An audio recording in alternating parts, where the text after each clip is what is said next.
हर रोज एक नई कहानी देखने के लिए चैनल को सब्सक्राइब करें और बेल आइकन दबाना ना भूलें। दिसंबर का महीना था। ठंडी ठंडी हवाएं चल रही थी। तभी ठंड से कपकपाती हुई शॉल लपेटे हुए नर्मदा हाथ में सामान लिए हुए बाजार से आती है और देखती है कि उसकी बेटी आयशा सोफे पर कंबल लपेटे हुए बड़े से कटोरे में आइसक्रीम चबा रही है। जिसके बाद नर्मदा हाथ में रखे थैले को पटककर उसके पास जाकर बोलती है, हाय राम, तुझे खुदकुशी करने का शौक चढ़ा है क्या, जो दिसंबर के महीने में ये बर्फ के टुकड़े चबा रही है, पागल लड़की। अरे तो क्या करूं, मुझे भूख लगी थी, किचन में गई तो कुछ खाने को नहीं मिला। फ्रिज खोला तो उसमें बर्फ के अलावा कुछ था ही नहीं, तो मैं इसे ही खाने लगी। वैसे ठंड में ठंडी बर्फ, ओए होए होए, मजा ही आ गया माँ। अच्छा, सुकून दे रही है। अरे तो कटोरा भर क्यों, भगोना भर के खा, और फिर जब सर्दी जुकाम से तड़पती हुई फिरेगी ना तो इलाज नहीं करवाऊंगी। माँ कूल हो जाओ, इस ठंडे मौसम में अपना पारा गर्म मत करो। गर्म तो मैं तुझे करती हूँ। जब सर्दी में 2-4 बेलन पड़ेंगे ना, तो जितनी बर्फ खाकर ठंडक से सुकून महसूस हो रही है ना, उस सारे सुकून का सत्यानाश हो जाएगा, समझी। इधर ला कटोरा। ये कहकर वो उस बर्फ की कटोरी को खिड़की से बाहर फेंक देती है।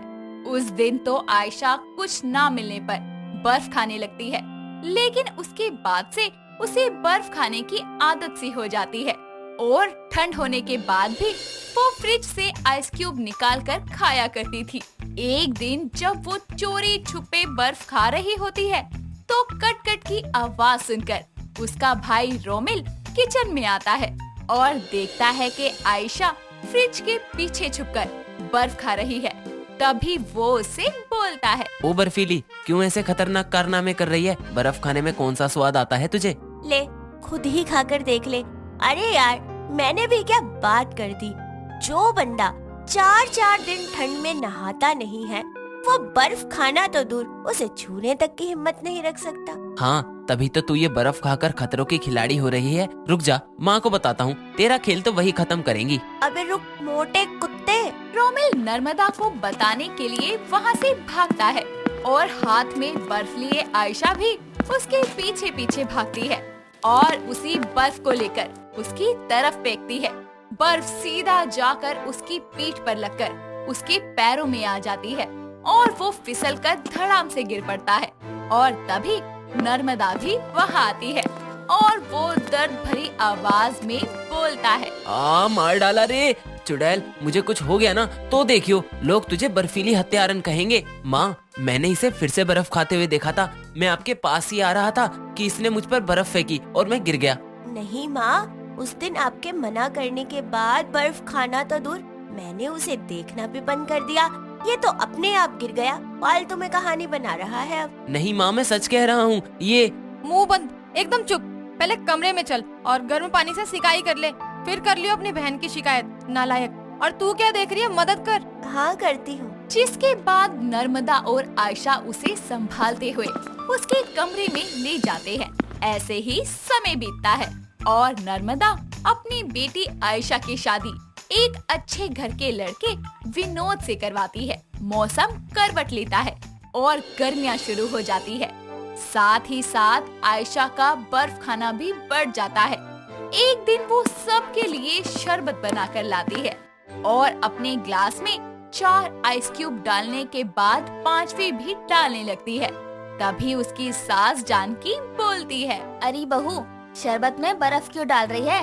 ऐसा कर, तो बर्फ में ही शरबत डाल दे। दुनिया भर की गर्मी तो तुझे ही लग रही है, हमारा क्या है? हम तो शरबत को भी चाय समझकर पी लेंगे। क्यों बेटा, सही कहा ना? माँ ऐसा इसलिए कह रही है क्योंकि तुम्हारा ग्लास शरबत से ज्यादा बर्फ से भरा हुआ है। वो मुझे ज्यादा ठंडा शरबत पीने की आदत है ना, तो मैं बस आप लोगों के लिए आइस क्यूब ले आती हूँ। रहने दे, लेकिन बहू इतना भी ठंडा नहीं पीना चाहिए, दांतों में सिहरन सी हो जाती है। अरे ऐसा कुछ नहीं है माँ जी, अभी तो गर्मी है, मैं तो ठंड में भी बर्फ खा सकती हूँ। ये लो, मैं समझा रही हूँ तो ये मजाक करने बैठ गई। कुछ बोलना ही बेकार है। बेटा तू ही सुन इसकी बकवास, मैं तो चली कमरे में। इतना कहकर वो अपने कमरे में चली जाती है। वक्त बीतता है और मौसम एक बार फिर से करवट लेता है और कड़ाके की सर्दियाँ शुरू हो जाती है।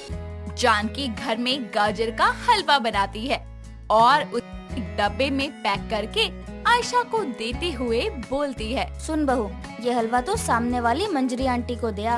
और हाँ सुन, शॉल ओढ़कर जाइयो, बाहर बहुत ठंड हो रही है, बचकर रहना बहुत जरूरी है। हाँ माँ जी, मैं अभी देकर आती हूँ। जिसके बाद वो शॉल ओढ़े, दस्ताने पहनकर हलवा लेकर पड़ोसन मंजरी के घर जाती है तो देखती है कि मंजरी हॉल में बैठकर मछली को बर्फ से भरी प्लेट में रख रही है। इतनी सारी बर्फ देखकर आयशा से रहा नहीं जाता और वो मंजरी को हलवा देकर उससे एक ग्लास पानी लाने को कहती है। जब मंजरी चली जाती है तो आयशा बर्फ को देखकर बोलती है, इतनी सारी बर्फ, पर यार ठंड भी तो कितनी हो रही है। इसे खाने के लिए तो मुझे दस्ताने उतारने पड़ेंगे, क्या करूं? अरे छोड़ो ना, इससे पहले कि आंटी आ जाए मैं 2-3 बर्फ गटागट गटक लेती हूँ। इतना कहकर वो बिना दस्ताने उतारे ठंडी ठंडी बर्फ खाने लगती है। दूर पानी लिए खड़ी मंजरी उसे ऐसे बर्फ खाता देखकर बोलती है, अरे ये मैं क्या देख रही हूँ? जानकी की बहू इतनी ठंड में बर्फ चबा रही है, कहीं ये कोई बर्फीली चुड़ैल तो नहीं? हाय राम, कैसे खा रही है, जानकी को बताना पड़ेगा। जिसके बाद मंजरी अपने फोन में आयशा की बर्फ खाते हुए वीडियो बना लेती है और अगले दिन डब्बा वापस करने के बहाने जानकी को वो वीडियो दिखाती है, जिसे देखकर जानकी बोलती है, हे भगवान, यानी बहू सच में ठंड में भी बर्फ खाती है? मुझे तो यकीन ही नहीं हो रहा। ऐसा लग रहा है बहू मरना चाहती है इस ठंड में। अरे यकीन तो मुझे भी नहीं हो रहा था, पर मैंने तो ये सब अपनी आँखों से देखा है। अरे जानकी, कुछ कर तू, अपनी बहू को समझा, वरना किसी दिन उसे ऐसी ठंड लगेगी कि बिस्तर पकड़ लेगी। उसकी बात सुनकर जानकी फ्रिज का प्लग ही निकाल कर रख देती है। कुछ देर बाद आयशा छींकती हुई क्यूब्स लेने के लिए फ्रिज खोलती है तो फ्रिज को बंद पड़ा देखकर अपनी सास से बोलती है, माँ जी, फ्रिज क्यों बंद है? अरे ठंड का मौसम है, फ्रिज का कोई काम ही नहीं है तो खामखा की बिजली क्यों खपाऊं? सब्जियां भी खत्म हो गई हैं, जब लाऊंगी तब चालू कर दूंगी, इसलिए अभी बंद कर दिया। और तुझे क्यों इतनी दिक्कत हो रही है? वो क्यों? अच्छा, सर्दी हो गई लेकिन तुझे बर्फ चाहिए खाने को। बहू तो पागल है क्या? गर्मियाँ हो तो मैं समझ भी सकती हूँ, लेकिन इतनी ठंड में कौन बर्फ खाता है? वो क्या करूँ माँ जी, मुझे ना बर्फ खाने की क्रेविंग होती रहती है, अच्छा लगता है बस। फालतू की बकवास मत कर मेरे सामने, और खबरदार जो फ्रिज दोबारा चालू किया तो। इतना कहकर वो चली जाती है और ये बात वो विनोद को बताती है। विनोद इस बात को हल्के में ना लेते हुए अगले दिन उसे डॉक्टर के पास लेकर जाता है और विनोद बोलता है, डॉक्टर, खाने की चीज की क्रेविंग तो समझ आती है, पर आयशा को बर्फ खाने की क्रेविंग हो रही है, ये बात समझ नहीं आई। घबराने जैसी कोई बात नहीं है। आमतौर पर बर्फ खाने का मन करना या बार बार ठंडी चीजें पीना, इस आदत को मेडिकल टर्म में पैगोफाजिया कहा जाता है। आयशा की बॉडी में आयरन की कमी है, जिसके कारण लाल रक्त कोशिकाओं का स्तर कम है। इस कारण इन्हें बर्फ खाना अच्छा लगता है। मैं इन्हें कुछ आयरन पिल्स और सर्दी की दवाई दे रहा हूँ, जिससे इनकी ये आदत धीरे धीरे छूट जाएगी। डॉक्टर की सलाह मानकर आयशा दवाइयाँ खाती है और सर्दियों में अपना ख्याल भी रखती है, जिससे कुछ ही समय बाद उसकी सर्दी भी ठीक हो जाती है और उसकी बर्फ खाने की आदत भी छूट जाती है, जिसके बाद वो अपनी जिंदगी की एक नई शुरुआत करती है। प्राची एक दिन बिकनी पहन और आंखों पर चश्मा लगा अपनी कैप पर हाथ रखते हुए समुद्र के किनारे चल रही होती है। तभी प्रतीक नाम के एक लड़के का पर्स गिर जाता है और वो अपना पर्स उठाने के लिए नीचे झुकता है। तभी वो 2 लंबी सी सेक्सी टांगों को देखता है और सपना देखने लगता है। आय हाय, क्या लंबी और सेक्सी टांगे हैं। थोड़ा ऊपर भी देख लो, क्या पता अभी तक जिसकी सिर्फ टांगी सेक्सी लग रही है, बाद में वो भी सेक्सी लगे। ये आवाज सुन प्रतीक नीचे से ऊपर की ओर देखते हुए आराम से उठता है और वो प्राची को मुंह खोलकर देखते ही रह जाता है।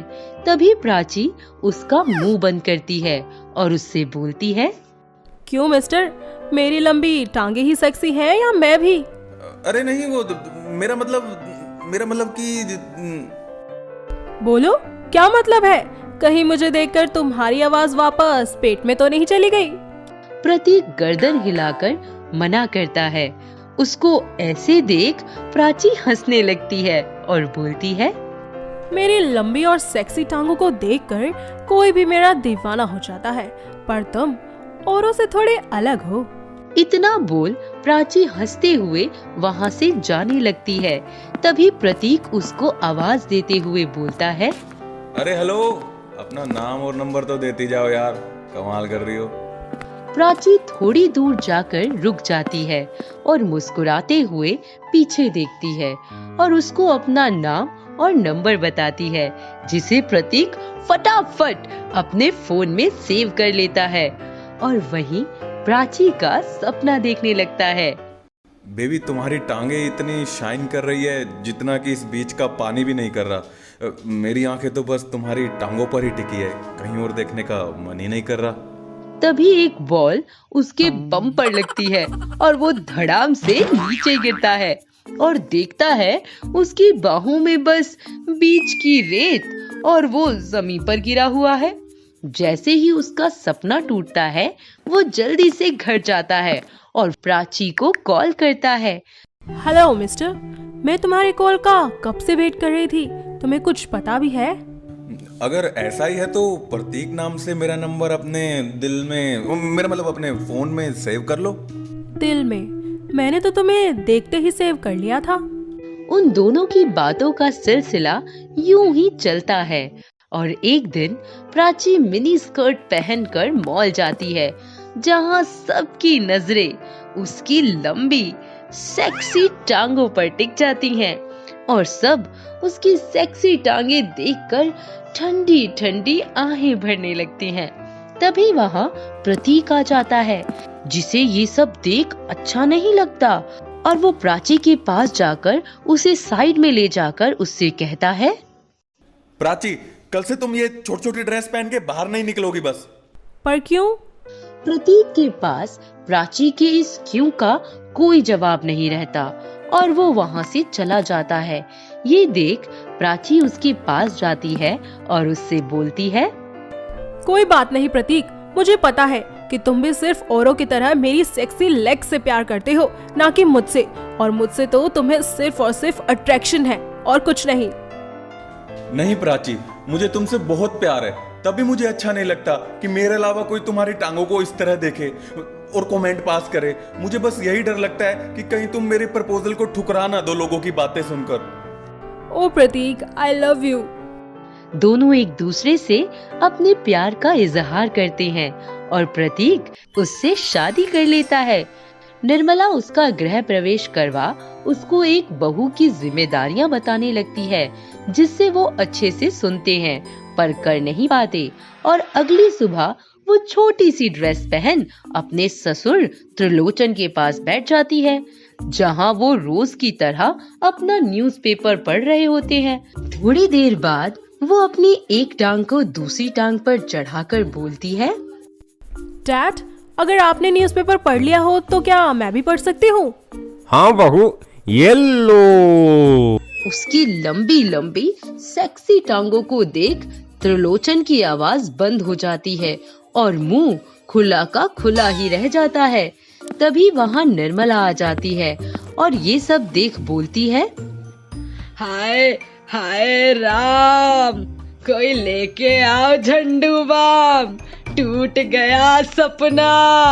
अरे बहू, तुझे और छोटे कपड़े नहीं मिले जो तू अपनी ये गोरी गोरी सुंदर सी लंबी टांगे अपने ससुर को दिखा रही है, निर्लज। मॉम, मेरे पास ना ऐसे कपड़े नहीं है जिनसे मैं अपनी सेक्सी टांगों को छुपा सकूं।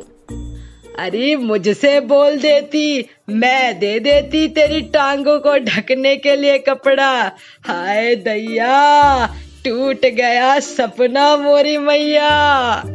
अब कौन सा सपना टूट गया आपका? यही सपना कि तू एक अच्छी बहू की तरह अपने ससुर से घूंघट करे और अपनी लंबी टांगों को ढक कर रखे। हाँ। प्राची गुस्से में प्रतीक के पास जाती है और उससे गुस्से में बोलती है, तुम ना अपनी माँ को समझा लो, वो जो बोलेंगी मैं वो करूंगी, पर मैं घूंघट और अपनी सेक्सी टांगों को कभी नहीं छुपाऊंगी, समझ गए? अरे बाबा क्यों गुस्सा हो रही हो, मैं माँ को समझा दूंगा ना। ये सब देख निर्मला को अच्छा नहीं लगता और वो प्राची से बोलचाल बंद कर देती है। ऐसे ही प्रतीक का बर्थडे होता है, जिस वजह से उसके कुछ दोस्त घर पर आते हैं और वो सब मिलकर सेलिब्रेट करते हैं। सब पार्टी करके अपने अपने घर जाने लगते हैं। तभी उसके एक दोस्त तुषार की नजर प्राची पर पड़ती है, जहाँ प्राची शॉर्ट जीन्स में बाहर खड़ी होती है। उसकी लंबी सेक्सी टांगों को देख वो बहक जाता है और उसको पीछे से हक कर उसके साथ जबरदस्ती करने लगता है और बोलता है, हाय काश तुम मुझे मिली होती, माँ कसम क्या टांगे हैं तुम्हारी। छोड़ो मुझे, तुम्हारी हिम्मत कैसे हुई? मॉम, प्रतीक इधर आइए। उसकी आवाज सुन सब दौड़े दौड़े उसके पास आते हैं और प्रतीक अपने दोस्त को मारने लगता है, जिस पर वो सबसे माफी मांगने लगता है और बोलता है, मुझे माफ कर दो, मुझसे गलती हो गई। भाभी की सेक्सी टांगों को देखकर मैं थोड़ा बहक गया था, भाई मुझे माफ कर दो। तुषार सबसे माफी मांग शर्मिंदा होकर वहाँ से चला जाता है। ये सब देख निर्मला बोलती है, बस इसी दिन के लिए मैं तुझे बोलती थी कि अपनी टांगों को ढक कर रख, पर कोई मेरी सुने तब ना। प्राची को अपनी गलती का एहसास हो जाता है और वो माफी मांगती है और अपनी सास से प्रॉमिस करती है, मॉम, अब मैं हमेशा अपनी सेक्सी टांगों को ढक कर रखूंगी और जैसा आप बोलेंगी मैं बिल्कुल वैसा ही करूंगी। बस एक आखिरी बार मुझे माफ कर दीजिए, प्लीज मॉम। निर्मला उसे उसकी गलतियों के लिए माफ कर देती है और अब प्राची एक आदर्श बहू की तरह घर की जिम्मेदारियां उठाती है और अपनी सास को कोई शिकायत का मौका नहीं देती। ममता की माँ भावना उसके हाथों में रुमाल देते हुए बोलती है, अरे तेरी शादी की उम्र हो गई है, पता नहीं तेरी ये नाक बहनी कब बंद होगी। माँ, मेरी ना ये प्रॉब्लम ठीक हो सकती है, मैंने नेट पे देखा था। तेरी शादी के लिए तो पैसे जमा नहीं हो रहे मुझसे और तुझे अपने इलाज की पड़ी है। अरे पता नहीं कौन करेगा तुझसे शादी। भावना एक गरीब विधवा औरत थी जो अपनी इकलौती बेटी ममता के साथ रहती थी। ममता की शादी की उम्र हो चुकी थी, जिससे भावना बहुत ही ज्यादा चिंता में रहने लगी थी, क्योंकि इतनी बड़ी होने के बाद भी ममता की नाक बहनी बंद ही नहीं होती थी। वो हमेशा ही अपने हाथों से अपनी नाक पोंछती रहती थी। ऐसे ही एक दिन दोनों माँ बेटी बाजार जाती है, जहाँ बाजार में रूपाली नाम की औरत ममता से टकरा जाती है और ममता की नाक बहकर उसके कंधे पर टपक जाती है। अरे इतनी बड्डी होगी तू, तना शर्म को नहीं आती, नाक टपकान लग रही। वो मेरी नाक में थोड़ी प्रॉब्लम है। अरे बहन जी गुस्सा मत करो, हम गरीब लोग हैं, इतने पैसे नहीं है कि अपने बच्चे का इलाज करवा सकूं।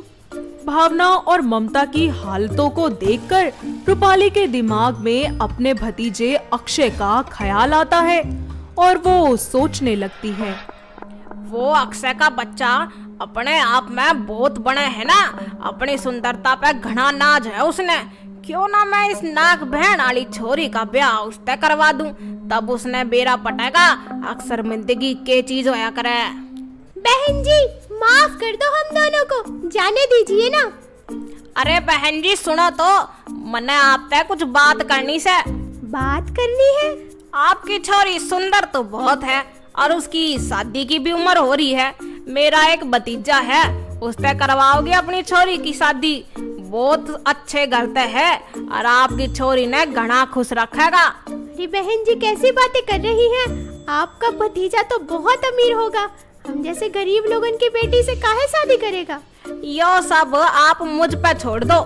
और हाँ छोरी, तू भी सुन ले, अपना यो नाक थोड़ी देर ताई संभाल कर रखिए। ठीक है। रूपाली भावना को शादी का खर्चा देकर शादी के लिए मना लेती है और कुछ ही दिनों बाद अपनी भाभी विभा को ममता की फोटो दिखाती है। लड़की तो बहुत सुंदर है मेरे अक्षय के लिए, पर एक बार अगर अक्षय भी इससे देख लेता, इससे मिल लेता तो ज्यादा अच्छा होता। या के बात हुई भाभी, आपने मुझ पर विश्वास को नहीं के, आखिर अक्षय मेरा भी तो बालक है, आप उसने रहने दो, वो अपने काम में नुआ इतना बिजी रह है। लड़की तो हीरा से हीरा और बहुत शर्मीली और संस्कारी भी है। रूपाली अपनी भाभी को शादी के लिए राजी कर लेती है और ममता के घर रिश्ता लेकर पहुंच जाती है। ममता हाथों में चाय नाश्ता लिए सभी के सामने आती है। सभी उसे पहली ही नजर में पसंद भी कर लेते हैं। बहुत प्यारी है आपकी लड़की, मुझे तो बहुत पसंद है और मेरे अक्षय के साथ भी खूब जचेगी इसकी जोड़ी। तभी ममता की नाक बहने लगती है और सबके बीच से वो उठकर एकदम से चली जाती है, जिसे देखकर विभा बोलती है, अरे ममता को क्या हुआ, यूं अचानक क्यों चली गई? अरे भाभी, मन्नत तो आप तक पहले ही थी, याद छोरी शर्मीली और बहुत संस्कारी है, लग गए शर्मा का बाजगी। दोनों परिवार वाले आपस में बात करके रिश्ता पक्का कर देते हैं और कुछ ही दिनों बाद अक्षय और ममता की शादी हो जाती है। और जैसे ही अक्षय ममता के करीब जाकर उसका घूंघट हटाता है तो देखता है कि नाक से बुलबुले छूट रहे हैं। ममता जल्दी से बुलबुले फोड़कर अपने हाथों से नाक साफ कर लेती है और ये देखकर अक्षय के होश उड़ जाते हैं। छी, अभी तक तुम्हारी नाक बहती है, दूर रहो मुझसे, मैं तुम्हें अपनी बीवी कभी नहीं मानूंगा। ऐसे मत कहिए, अभी तो हमारी शादी हुई है, आओ ना मेरे पास। छी, हाथ देखो अपना, जाओ साफ करो इनको, सारा माल हाथों में ही लगा लिया। माँ, तभी कमरे में विभा आ जाती है। अरे क्या हुआ, क्यों चिल्ला रहा है आज के दिन? ये कैसी लड़की से शादी करवाई है आपने मेरी, देखना इसकी अभी तक नाक बह रही है, और तुम अपनी नाकों से बुलबुले निकालना बंद करो और दूर हो जाओ मुझसे। इसमें मेरी क्या गलती है, ये सब कुछ तो बुआ सास ने किया है, उन्होंने जैसा बोला मैंने वैसा ही किया।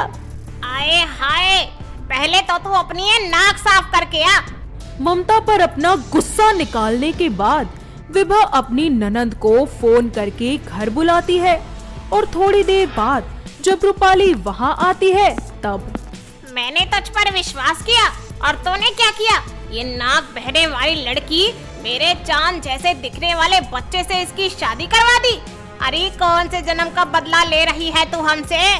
अरे इससे जन्म का बदला लिया है मैंने तेरे छोरे ते, तेरा छोरा मेरे करण के बहंगे होने का बहुत मजाक बनाया करता ना, इब उसने बेरा पटागा अक शर्मिंदगी क्यों होया करे, जब नाक टपकन वाली इस लुगाई ने लेकर घूमेगा ना, जब सारे इसका मजाक बनाओगे। अपनी बुआ की बात सुनकर उसको अपनी गलती का एहसास हो जाता है और ममता को जैसी है वो वैसे ही अपना लेता है और साथ ही अपनी बुआ से कहता है, ये सब आपने मुझसे बदला लेने के लिए किया था ना, कोई बात नहीं, मैं ममता को अपनाऊंगा जैसी वो है उसी रूप में, और उसकी ये नाक बहने की बीमारी को भी मैं खत्म करवा दूंगा। अरे तू पागल हो गया है क्या? चिंता मत कर, मैं तेरी दूसरी शादी करवा दूंगी और बहुत ही अच्छी और सुंदर लड़की से, देखना तू। हाँ बेटा, तू चिंता मत कर, क्योंकि चिंता तो चिता समान होया करे, और वैसे भी तेरता इता तेरी माँ से ना, वह ढूंढ देगी तेरता कोई और छोरी। रूपाली के तेवर और उसकी कड़वी बातें सुनकर विभा और अक्षय उससे अपने सारे रिश्ते नाते तोड़ लेते हैं। अक्षय ममता को अपना तो लेता है पर उसकी बहती नाक की वजह से उसको अपनी बीवी वाला प्यार नहीं दे पाता और उससे दूर दूर ही रहने लगता है। ऐसे ही एक दिन, माँ जी खाना बन गया है, अब खा लीजिए। अरे मैंने तुझे कितनी बार कहा है कि अपनी ये नाक के बुलबुले लेकर मुझसे दूर रहा कर, मेरे इर्द गिर्द मत मंडराया कर। जी माँ जी। अरे कलमोही, ये जो तेरी नाकों से घी निकल रहा है ना, कहीं सब्जी में न टपका दे तू, ध्यान रखियो थोड़ा। विभा उसका हर 5 मिनट में नाक बहता देखकर खाना नहीं खा पाती और वहाँ से चली जाती है। ऐसे ही रात हो जाती है और जब अक्षय घर लौटता है तो विभा उससे बोलती है, बेटा तू मान ले मेरी बात, मैं तेरी दूसरी शादी करवा दूंगी, वो भी बहुत ही अच्छी लड़की से। क्यों तू उस कलमोही रूपाली की बातों को अपने दिल से लगाए बैठा है? नहीं माँ, ममता में कोई कमी नहीं है और मैं जल्द ही उसको डॉक्टर के पास ले जाऊंगा। मुझे पता है वो ठीक हो जाएगी। ऐसे ही कुछ समय बीत जाता है और एक दिन अक्षय एक बहुत ही बड़े डॉक्टर के पास उसे लेकर चला जाता है और उसका इलाज करवाता है। 4 महीने के लंबे इलाज के बाद ममता बिल्कुल ठीक हो जाती है। जहां विभा को पता चलता है कि ममता की नाक बहने की बीमारी पूरी तरह से ठीक हो चुकी है। ये जानते ही विभा उसको खुशी खुशी अपनी बहू के रूप में स्वीकार कर लेती है और घर की सारी जिम्मेदारियां उसे सौंप देती है, जिसके बाद सभी लोग मिलकर एक साथ खुशी खुशी रहने लगते हैं। दोस्तों, अगर आपको ये कहानी पसंद आई तो इसे लाइक करें, शेयर करें और कमेंट करके बताएं कि कहानी में आपको सबसे अच्छा क्या लगा।